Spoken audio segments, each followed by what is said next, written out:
많은 사람들이 질문했습니다. 인생의 목적은 무엇입니까?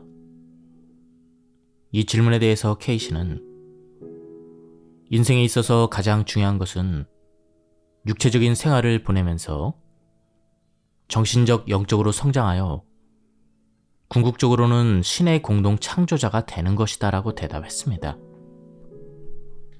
우리가 흔히 영성을 향상시킨다고 하면 종교단체의 연수나 수련 방법 등을 떠올리며 현실과 동떨어진 것을 생각하기 쉽습니다. 그러나 이 책에서의 케이시의 가르침은 오히려 일상생활 속에서 자신의 마음과 영혼을 성장시켜 나가는 길을 제시하고 있습니다. 일반적인 사회생활을 영위하면서 자신의 정신성, 영성을 기를 수 있는 방법을 추구하는 것이죠.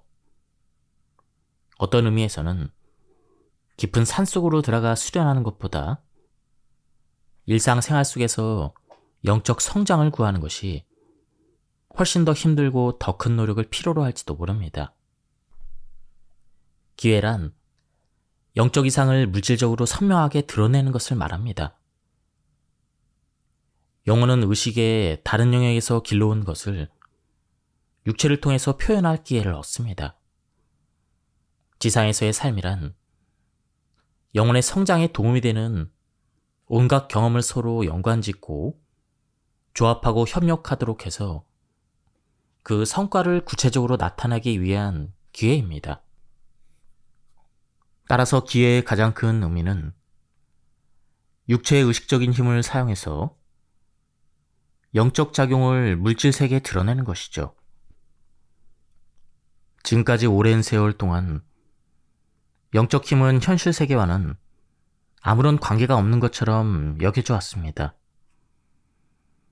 우리는 영적인 능력을 일상생활에 적용할 수 있다는 사실을, 그리고 내면의 눈을 뜨면 물질 세계를 보다 의미 깊게 살아갈 수 있다는 사실을 이제 막 깨닫기 시작했습니다. 자신 주위에 있는 기회에 민감해진다는 것은 그만큼 우리가 자신의 영적 능력을 깨달아 새로운 세계, 생명으로 넘쳐나는 세계로 들어가고 있다는 사실을 증명하는 것입니다. 우리가 영적으로 성장함에 따라 지금까지 드러나지 않은 잠재되어 있던 의욕과 재능이 나타나고 결국에는 봉사의 부름을 받게 될 것입니다. 하나하나의 시련에 맞서 극복해 나감으로써 우리는 성장합니다. 그 모든 각각의 경험은 우리를 시험하고 단련시켜서 강하게 만들기 위한 기회입니다. 모든 일을 극복하는 방법은 하나씩 맞서는 것 외에는 다른 길이 없습니다. 지금의 자신에게 주어진 기회를 발견하는 데 대해서 말한다면 다른 사람들의 기회가 커지도록 하는 삶도 중요하지만 거기서 자기 자신의 기회를 발견하여 그것을 자신의 성장을 위해 활용하는 것도 중요합니다. 혹시 그로 인해 이웃들로부터 배척받는다 할지라도 당신이 옳다고 알고 있는 일을 당신 스스로 행하는 것이 좋습니다. 우리가 스스로를 감시하기를 게을리하고 혼자서는 아무것도 할 수 없다는 사실을 깨닫지 못한다면 우리의 인생은 이기심과 불만, 조그마한 일에 대한 질투, 혹은 좋지 않은 생각에 막혀 정체되어 버리고 맙니다. 우리는 타락할 대로 타락해서 어떠한 상황이나 인물, 혹은 사물 속에서도 올바름을 찾아내지 못하게 될지도 모릅니다. 우리는 자신에 대해서 좀 더 알아야 합니다. 그것을 통해서 잘못은 자신에게 있다는 사실, 우리가 타인에게서 찾아내는 것들이 바로 우리 자신 속에 있다는 것을 알아야 합니다. 계획하고 행동하고 열심히 일하는 것은 우리의 책무입니다. 그 다음 거기에 덧붙이는 것은 신앙의 기록자이신 신이 하시는 일입니다. 우리는 믿음이 있다고 공언할지도 모릅니다. 그러나 우리 믿음이 어느 정도인지를 증거하는 것은 우리 자신의 행동입니다.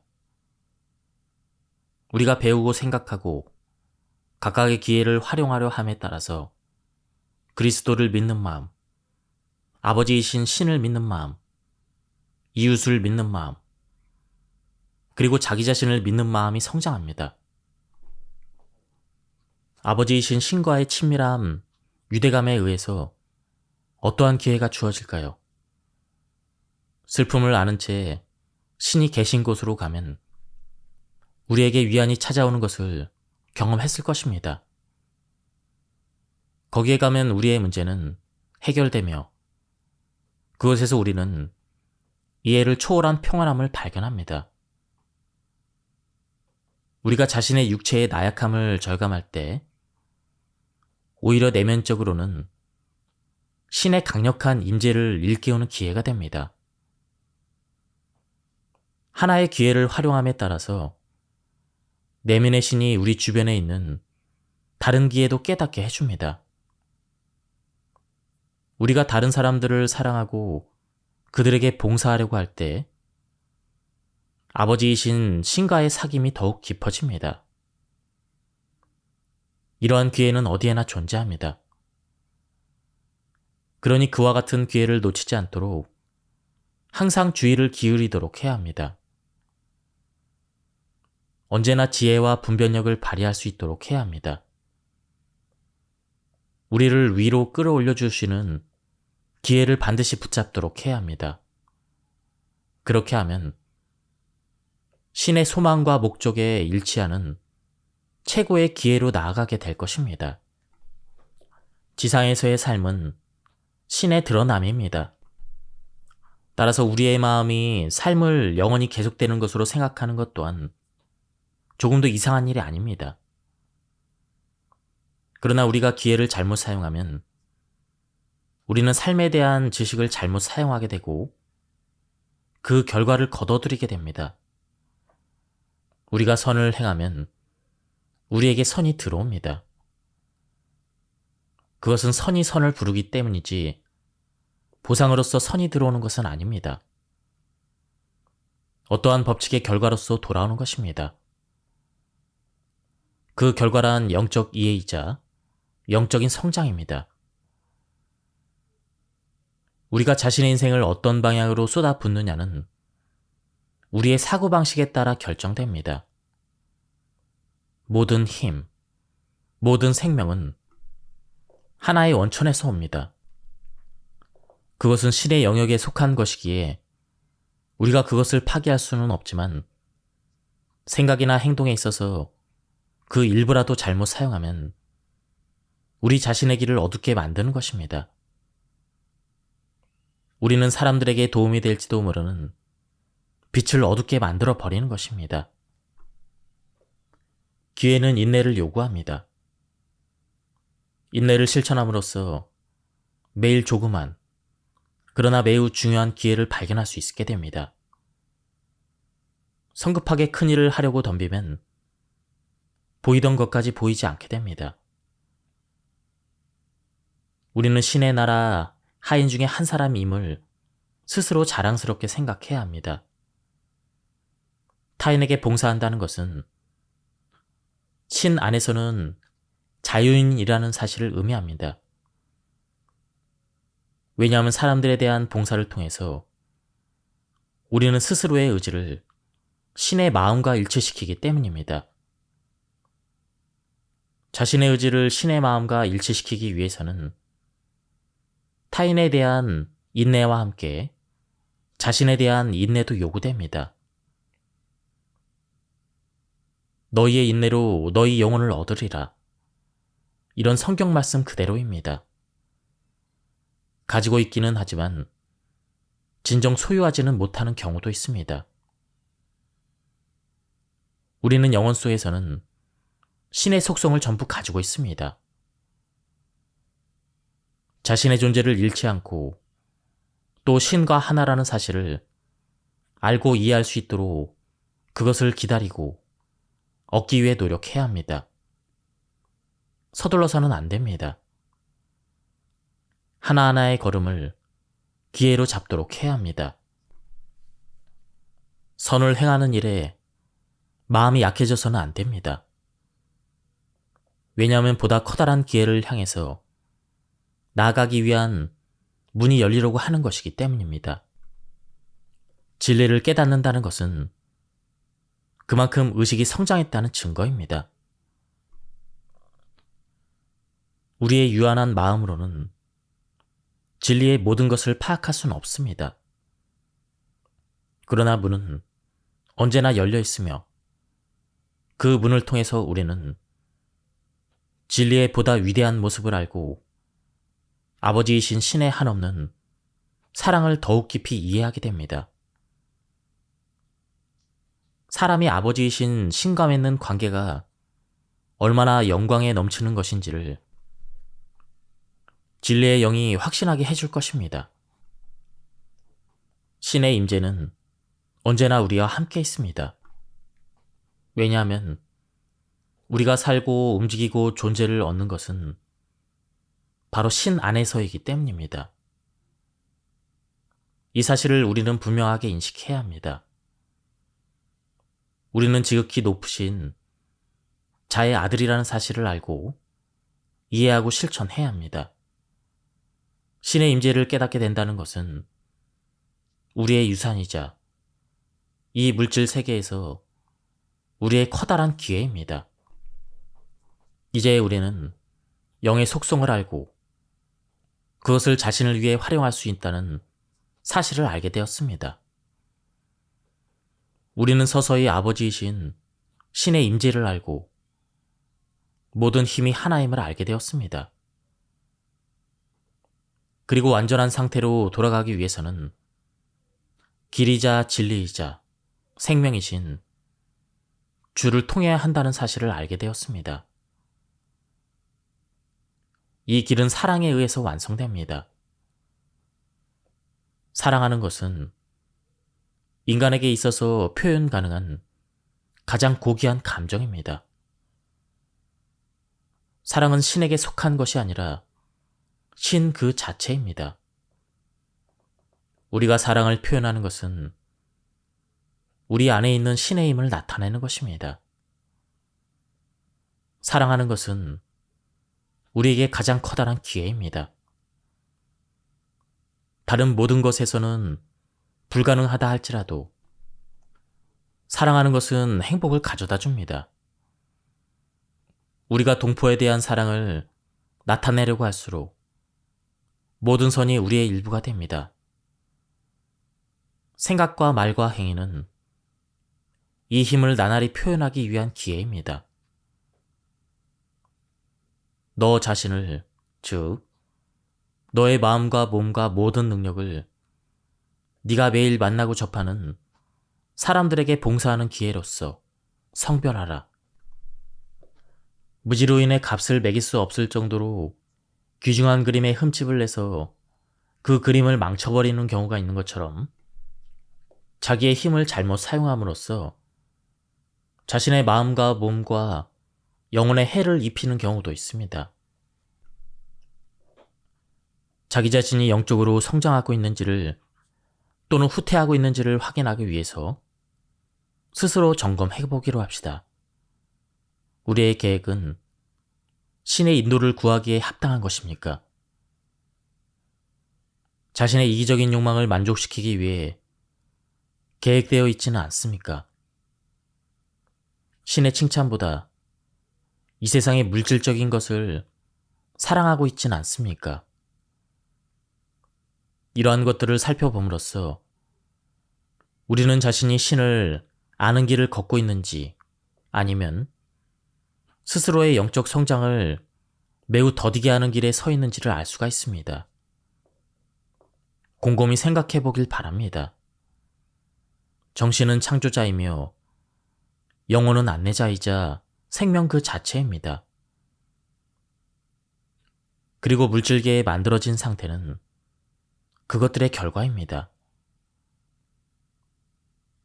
이 세상의 물질들을 통해서 일시적으로는 기쁨을 얻을 수 있을지 모르겠지만 우리의 발걸음은 언제나 다음과 같은 것이어야 합니다. 나는 이웃과의 대화 속에서 이웃에 대한 행위로서 내가 이해하는 창조주와의 관계를 나타낸다. 다음 질문을 생각해 보기로 합시다. 물질적으로 풍족해지는 것은 영적 성장을 방해하는 것일까? 이 질문에 대한 답은 자기 자신이 결정해야만 합니다. 물질적인 일에 대한 자신의 모습을 살피고 물질적인 풍요로움에 대한 자신의 이상을 살펴보면 그 답을 찾을 수가 있습니다. 자기 중심적인 생각으로 하나의 빵을 탐하는 것은 부에 대한 강한 욕심과 자존심처럼 우리의 영성을 해칩니다. 커다란 빈곤과 커다란 부귀는 모든 영혼에게 반드시 찾아옵니다. 영원한 영혼에게 있어서 이 두 가지를 경험할 시간은 충분히 있을 것입니다. 우리가 육체라는 옷을 벗고 물질 세계에서의 활동이 끝났을 때 우리는 대체 무엇을 가지고 가는 것일까요? 건설적인 힘, 혹은 파괴적인 힘으로 자신 속에 쌓아온 것들을 가지고 가는 것은 아닐까요? 저는 커다란 빛을 보았습니다. 성령이 출하는 것이라는 사실을 저는 알 수가 있었습니다. 그 빛은 저를 향해 다가와 저의 자아 속에서 사라졌습니다.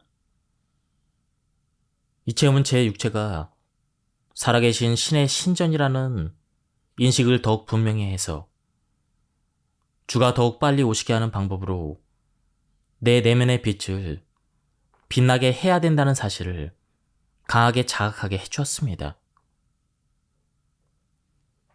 사람이 신에서 멀어지면 그 사람은 어두운 인생의 밤을 살아가게 됩니다. 그런 상황에서는 낮의 힘과 밤의 힘이 끊임없이 싸우고 있습니다. 그와 같은 상태가 사람들을 얼마나 비참하게 만듭니까?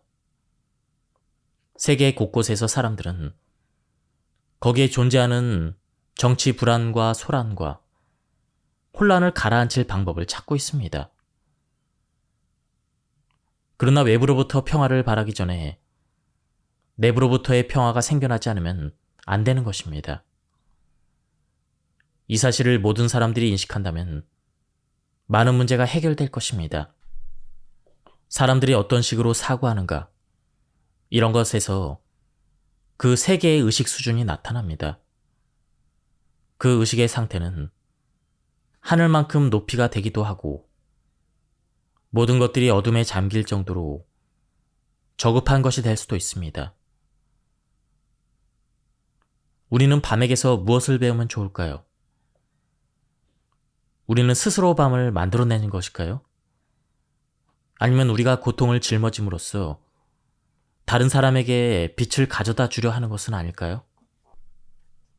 지상에서 우리 존재의 처음부터 끝까지 모든 것은 우리가 아버지와 하나라는 사실을 남김없이 실현해서 신의 동반자로서 부족함이 없는 그런 사람이 되는 데 있습니다. 낮과 밤, 빛과 어둠, 다툼과 정복, 사랑과 봉사는 그 목표에 이르는 수단입니다. 삶에서 부딪히는 각종 문제점들은 그 어떠한 것이라 할지라도 보다 커다란 봉사로 가는 디딤돌로 삼을 수가 있습니다. 신의 아들로서의 자격은 우리의 자유의지에 따라 행하는 선택에 따라 나타납니다. 우리의 내면에는 합당한 선택을 촉구하는 힘이 언제나 작용하고 있습니다. 태초에 우리가 신과 하나였던 것처럼 마지막에는 빛이자 진리이자 길인 주를 통해서 우리는 신과 하나가 됩니다. 이기적인 마음으로 구해서는 안 됩니다. 주의 마음이 모든 일에 있어서 행해지기를 바라야 합니다.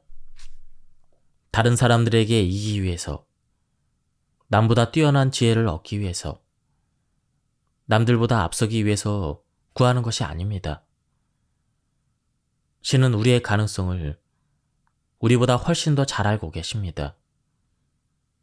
우리가 그 의무를 수행하기에 합당하다고 신께서 생각하시면 그 길은 열립니다.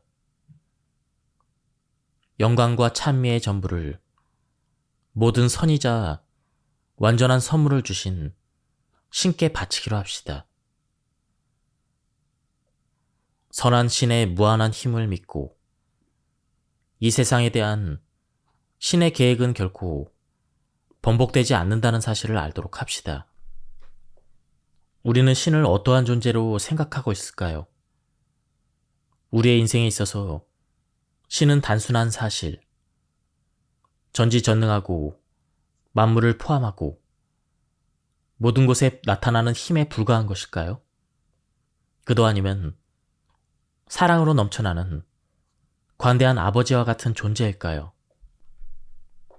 자신의 내면 깊은 곳으로 들어가면 누구도 사실로서의 신을 의심할 수 없을 것입니다.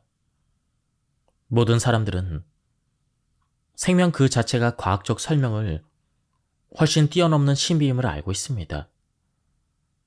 생명이 나타나기 위해서는 그것을 낳는 원천이 존재해야만 합니다.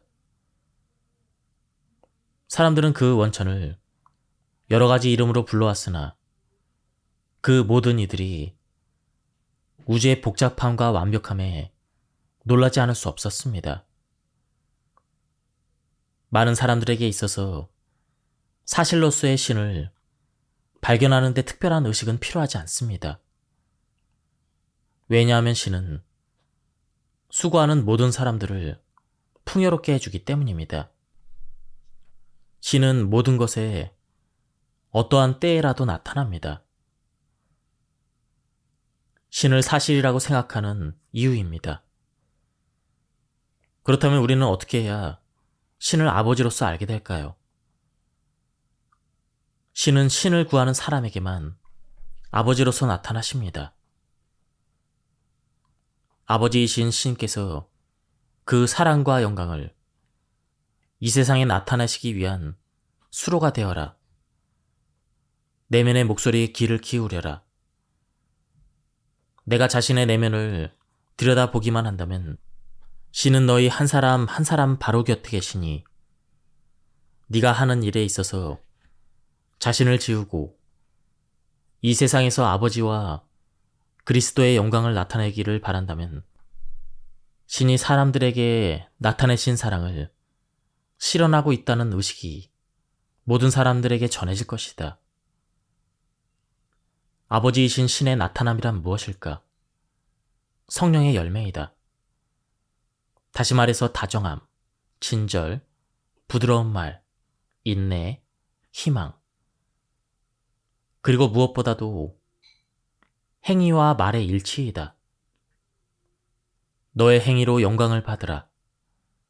너의 말로 기뻐하라. 이 말과 행동이 그리스도와 진리의 영에 의해서 인도되고 있다는 사실을 증거하는 삶을 사는 사람은 얼마나 행복한가. 다른 사람이 어떤 행동을 하든 그들은 그런 행동을 보임으로써 자신을 이해하고 있는 신을 표현하거나 혹은 나타내려 하는 것이라는 점을 우리는 알아야 합니다. 우리의 생각이나 행위를 보면 우리를 움직이게 하는 힘이 무엇인지를 보여주는 것입니다. 우리를 심판하는 자, 타인의 흠을 찾아내려 하는 자가 되어서는 안 됩니다. 과오를 범하는 자들에게 관용을 베풀어야 합니다. 왜냐하면 그들은 자신들이 무엇을 하고 있는지 모르기 때문입니다. 예수가 가르치신 것처럼 설령 우리가 주의 이름을 부르고 주의 이름으로 병자를 고치고 악령을 물리쳤다 할지라도 주에게는 인정받지 못하는 경우가 있습니다. 주와 친밀한 관계를 맺고 있다고 말할 수 있으려면 그 인생에서 영혼에 속한 것, 영혼의 열매에 속한 것을 드러내야만 합니다. 나더러 주여 주여 하는 자마다 다 천국에 들어갈 수 있는 것은 아니요. 다만 하늘에 계신 내 아버지의 뜻대로 행하는 자라야 들어가느니라. 이렇게 기록된 대로 될 것입니다. 그렇다면 아버지이신 신을 지상에 나타낸다는 것은 무엇을 뜻하는 것일까요? 그것은 모든 사람에 대해서 선을 행하라는 것입니다.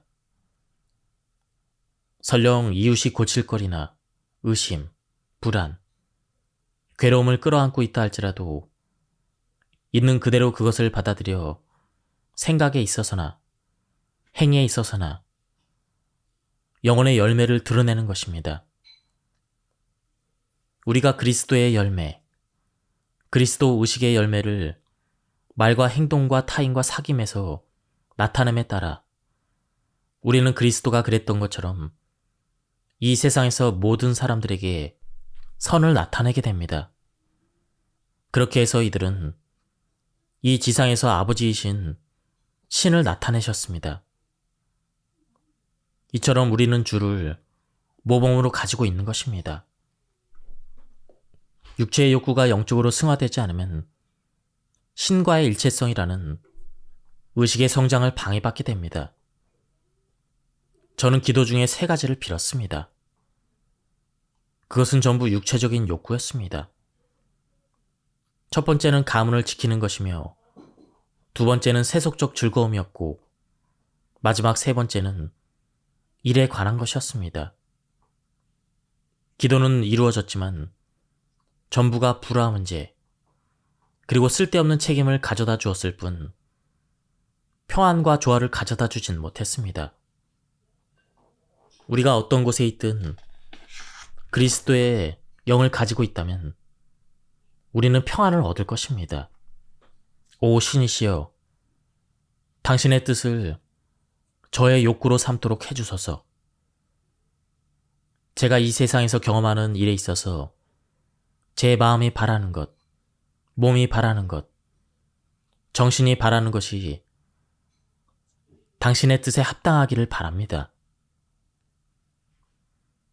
우리의 삶과 행동이 신의 법칙과 일치할 때 우리는 신의 은혜와 지식, 그리고 이해를 깨닫는 데 있어서 성장을 합니다. 다음과 같이 기도하도록 합시다. 주여, 저희를 쓰시기 바랍니다. 당신이 최선이라고 생각하는 일이 지금 이 순간 우리 안에서 우리를 통해서 행해지기를 바랍니다. 자신에 대해서는 아무것도 구하지 말고 오로지 성을 행하시는 주 안에 있는 마음이 우리의 마음에 있기를 기도합시다. 마치 습관이 우리의 육체를 지배하듯 우리의 목적과 의지는 욕구를 자극하고 그 욕구가 정신을 지배합니다. 그것이 영적 힘에 기인한 것이든 육체적 힘에 기인한 것이든 우리의 정신이 사물을 만들어간다는 사실을 기억해야 합니다. 우리가 스스로 성장을 바란다면 자신의 정신을 건설적인 수로로서 유지해야 합니다. 모든 건설적인 것의 근원은 자신의 길이자 진리이자 빛이라고 선언하신 주임을 우리는 알고 있습니다. 만약 우리의 활동이 영성이나 재산, 지위같이 자기 이익을 충족시키거나 사람들로부터 좋은 평판을 얻고 싶다는 욕구에 뿌리를 둔 것이라면 그것들은 육체적인 것입니다. 그런데 만약 우리의 활동이 우리 인생의 사랑과 인내, 참음, 다정함, 친절, 다른 사람에 대한 봉사와 같은 것으로 표현하는 것이라면 그것은 영적인 성장을 가져다 줍니다. 우리가 현명한 선택을 하고 있는지 알고 싶다면 자신에게 다음과 같은 질문을 던져보길 바랍니다. 내가 추구하는 관계로부터 어떠한 욕구를 만족시키려 하고 있는가? 만약 그것이 자신의 육체적인 욕구를 증대시키는 것이라면 그것은 유욕인 것입니다. 만약 그것이 선을 나타내기 위한 수로를 만드는 것이라면 그것은 영적인 것입니다. 그 선택은 우리 자신의 몫입니다. 우리는 뿌린 대로 걷어들여야만 합니다. 큰 야망은 그것이 신의 도가니 안에서 순수하게 정련되지 않는 한 그것 자체로는 죄입니다. 그 의미는 큰 소망을 가져서는 안 된다는 뜻이 아닙니다. 오히려 틀림없이 신이 인도하신다라고 말할 수 있을 정도의 큰 소망을 품어야 합니다. 자기 자신을 영적, 정신적, 물질적 관점에서 살펴보면 자신의 지식을 어떻게 적용시켜 왔는지 그에 대응하는 태도가 자신의 삶에 드러난다는 사실을 깨닫게 될 것입니다. 자신의 능력이나 기회에 대해서 무엇을 해야 하는지에 따라 그것이 적당한 시기에 열매를 맺는 것이죠. 우리는 내면적으로 평안을 유지하고 있거나 혹은 의심과 불안과 당혹감에 넘친 자신을 발견하게 됩니다. 우리는 평안을 구하고 있는 것일까요? 그렇다면 우리가 사랑하는 사람들의 인생을 평안하게 하고 원한을 품을 수 있는 사람들의 인생을 평안하게 하고 신경도 쓰지 않았던 사람들의 인생을 평안하게 해야 합니다. 사랑을 얻고 싶다면 우리 눈에는 신의 길에서 등을 돌린 것처럼 보이는 그런 사람들까지도 더욱 사랑을 가지고 대해야만 합니다. 왜냐하면 우리 인생에서 일어나는 일은 우리가 추구하고 있는 영혼의 경험이자 그것의 표출이기 때문입니다. 인간에게 있어서 자신을 잃는 것보다 더 끔찍한 경험이 있을까요? 두려움에 떨고 있으면서 과연 신을 맞아들일 수 있을까요?